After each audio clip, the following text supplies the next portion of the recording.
Abel, antes de nós irmos lá pra casa do Santos Dumont, gozado, né?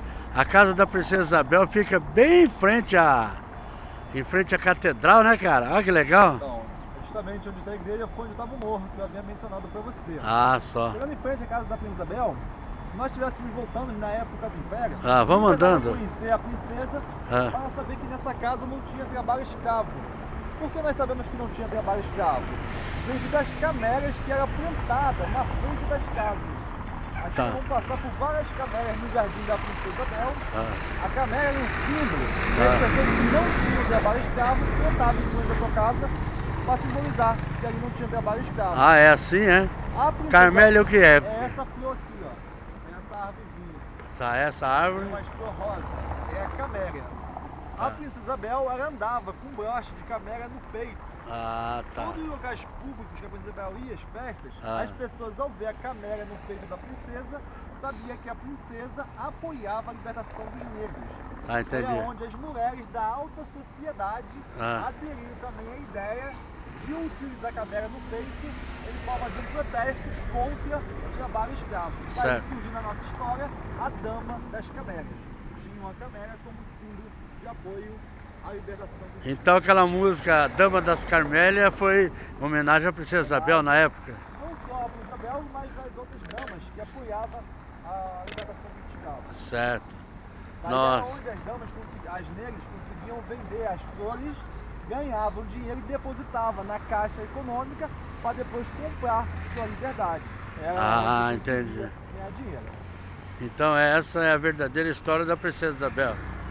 Mr. Douglas, é um enorme prazer estar caminhando com você aqui agora, na Alameda Imperial. Aqui é a Alameda Imperial, realmente. E essa Alameda Imperial ela recebeu um título internacional concedida pela Unesco como uma das alamedas mais importantes do mundo do século XIX. Sim. Essa caminhada que prazerosamente estou tendo com você, na época era onde o imperador fazia, todos os dias ao amanhecer, e também era onde ele permitia que os nobres construíssem sua residência. Certo. Podemos avistar ao outro lado da rua um detalhe: cada casa é uma cor diferente, você está vendo? Por que aqui cada casa tem uma cor diferente, Abel? Não só aqui, se você for no nordeste do Brasil... Não, estamos falando só de Petrópolis, eu digo aqui. Sim, mas aquela região, na época... Não vamos aprofundar lá, vamos falar daqui. Era um hábito, não só daqui, mas de toda a cidade, por não haver numeração. Daí, não só em Petrópolis, se você for no Nordeste, em Bahia, Pernambuco, cada casa é uma cor diferente. Isso aí eu já observei lá. Porque cada casa não havia numeração, e sabia que era morador através das cores da casa. Por exemplo, vou na casa do Abel, da casa azul, do João, da casa verde. Eles sabiam os moradores pelas cores da casa. Entendi. Geralmente as casas branca e marrom representavam descendentes de alemães. Entendi. Branco e azul, portugueses. Branco e vermelho, suíços. As cores identificavam os moradores. Certo. Geralmente as casas da família imperial eram representadas pelas cores branca e rosa. Certo. O branco representa a paz e o rosa a pureza do império. Entendi. A república, ao surgir no Brasil, modificaram as cores usadas pela república vai ser o branco e o amarelo, que nós podemos observar mais adiante. Aqui então nós estamos no portal da casa que morou a Princesa Isabel, que libertou os escravos no Brasil. A Redentora residia nesta casa na época do Império. É linda a casa da Princesa Isabel, hein? Estilo de construção neoclássico. Neoclássico. Fala mais da Princesa Isabel. A Princesa Isabel, uma história recente é que o Vaticano esteve aqui em Petrópolis e está recolhendo documentos para canonizar a Princesa Isabel. Estou estudando ela como a Isabel, a Santa do Brasil.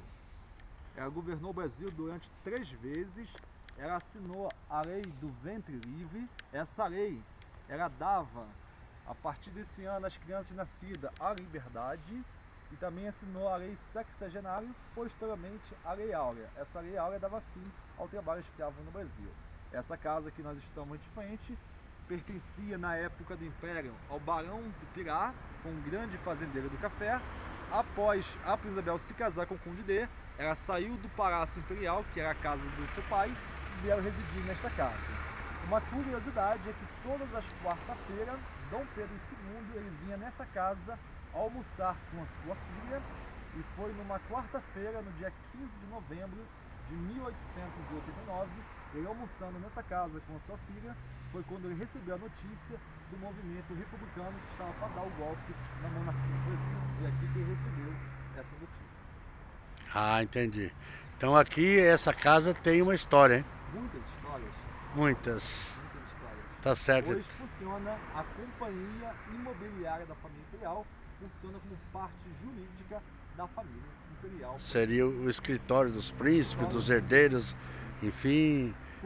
Entendi. Quando acabou a monarquia, para pagar o lembrança do Império, a República cedeu a casa à Embaixada da Rússia e do México. A casa por dentro foi toda modificada, não é mais original.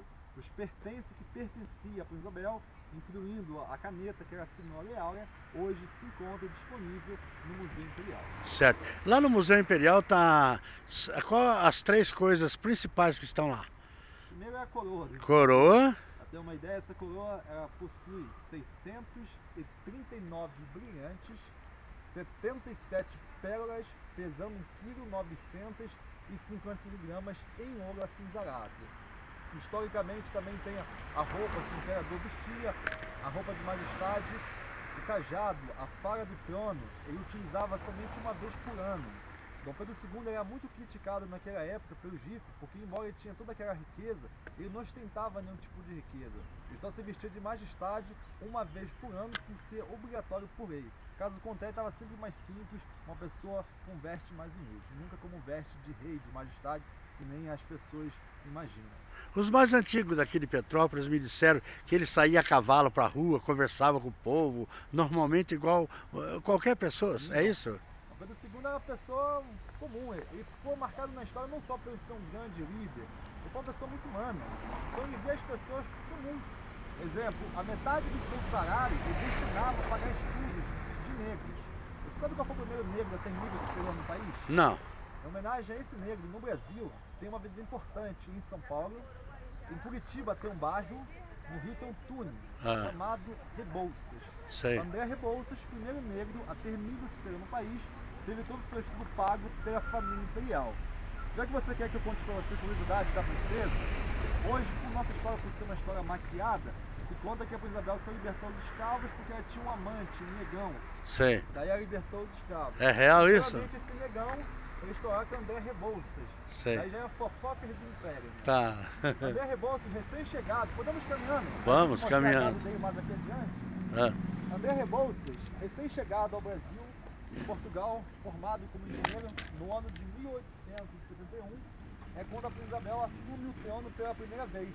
Dom Pedro II estava viajando. E nesse mesmo período ocorreu uma grande festa em Minas Gerais, na cidade de Caxambu, com a alta sociedade carioca, presente, mineira, paulista, grandes fazendeiros, barões, marqueses, a Princesa Isabel e o Conde D foram até a festa e levaram André Rebouças, recém-formado negro, engenheiro, para participar dessa festa. Quando o senhor chegou na festa, só tinha alta sociedade. Ele era o único negro que estava participando dessa festa. Todo mundo estava dançando. Conta-se a história que ele pediu a mão às damas para dançar com ele. E aí, o que aconteceu? Disse a ele: olha só sua cor, que audácia desse negro. Está participando de uma festa que nem esta, que não é para negro, ainda pedir a nossa mão para dançar, que audácia desse negro. A Princesa Isabel, vendo essa atitude, ofereceu a mão da princesa para dançar uma valsa com ele. Conta-se a história que a Princesa Isabel dançou por aproximadamente 12 minutos. Todos pararam para ver a princesa dançar com ele. Após ele ter dançado com a Princesa Isabel, ele agradece a Princesa Isabel por ter dançado com ele. As senhoras que anteriormente recusou dançar com ele, disse a ele: com licença, boa noite, doutor André, me permite sua mão para dançar uma valsa? Ele simplesmente respondeu: antes, se eu negro não tinha cor digna de dançar com as senhoras que são brancas, após eu negro ter dançado com a princesa que é branca, as senhoras brancas que não são princesas não têm a cor digna de dançar comigo, nem por muito menos dirigir a palavra a mim. Com licença, estou me retirando da festa. Ele saiu da festa e acabou com a festa. Posteriormente, quando a Princesa Isabel assina essa lei, esses barões presentes na festa, por ter perdido dinheiro com a libertação dos escravos, começa a falar: tá vendo? Disse que ela tinha um caso com esse negão, daí ela ter libertado os negros. Aí surgiu a fofoca. Esse boato, fofocas do Império, André Rebouças, intitulado como o cara que saía com a Princesa Isabel. Nada mais é que fofoca de império, até porque André Rebouças ele tinha uma ligação muito ampla com a família imperial, era muito respeitado pela sua inteligência, trabalhou em várias instituições no Brasil, famosa Estrela Paranaguá, no Paraná. Ele também partiu para o exílio junto com Dom Pedro II e veio falecer na França. Daí eles degrinir a imagem da família imperial, colocando que a Princesa Isabel só libertou os escravos por ter tido um caso com o negro.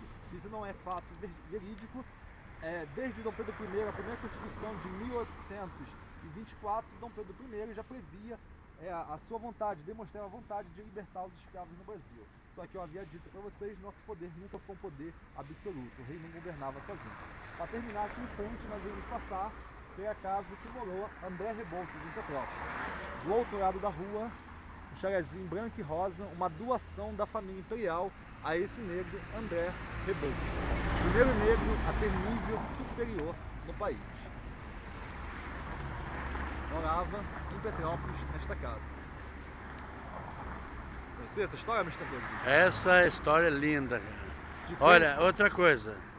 Essa história que você está contando, todas as histórias que nós temos nesse vídeo, é real, sem corte, sem edição. Nós vamos, para você, qualquer dúvida, eu gostaria que você deixasse um telefone para alguém que viesse a Petrópolis te procurar, para você ser o guia deles.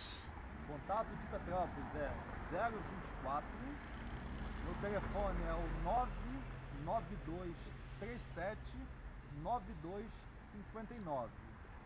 Meu contato é Rabel, H-A-B-E-L-L, Rabel no Facebook, todos os meus contatos, fotografias e curiosidade, não só da história de Petrópolis, mas da história do Brasil.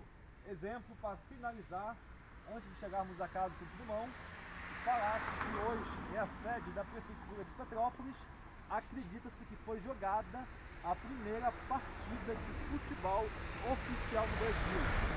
Sendo que eu não posso afirmar, devido ao professor inglês chamado Alexandre Mister, que introduziu o futebol no Brasil, ele não se preocupou em registrar. Quem registrou e ficou famoso foi o Charles Miller. O futebol teria sido realizado nos fundos do palácio, aonde hoje é um estacionamento. Na época era um jardim. Você conhece a expressão, Mr. Douglas? Pelada? Não. Toda semana bateu uma pelada com os amigos? Tá. Essa expressão pelada, ela surgiu nesse colégio. Esse professor inglês que introduziu o futebol no Brasil, a bola que ele trouxe para as crianças jogar era uma bola feita com o couro do boi. A bola possuía muito pelo. De tantas crianças jogando a bola rolando, o pelo ia se soltando, a bola ficou pelada, sem um pelo. As crianças, pega a pelada para jogar, vamos jogar uma pelada, já que a bola não possuía mais pelo. Daí surgiu a expressão pelada no futebol brasileiro. Então a bola era feita de couro de boi, com bastante pelo, e foi ficando pelada, e aí virou, vamos jogar uma pelada, assim que surgiu o nome de pelada no Brasil. Ateneus, na biografia o Ateneus, e foi aonde também um colégio internato chamado São José, o Jô Soares quase botou fogo nesse colégio. Daí ele saiu daqui e foi estudar na Suíça. Isso é mesmo? Então, o Jô Soares faz parte da história também desse colégio. Esse palácio, ele pertenceu a um médico muito famoso na história, o Barão do Catete. O Palácio do Catete, que pertence ao governo federal, o bairro do Catete. Era um médico. Hoje então é a prefeitura. Hoje é a sede da prefeitura de Petrópolis. Hoje tem 171 anos. Tá certo.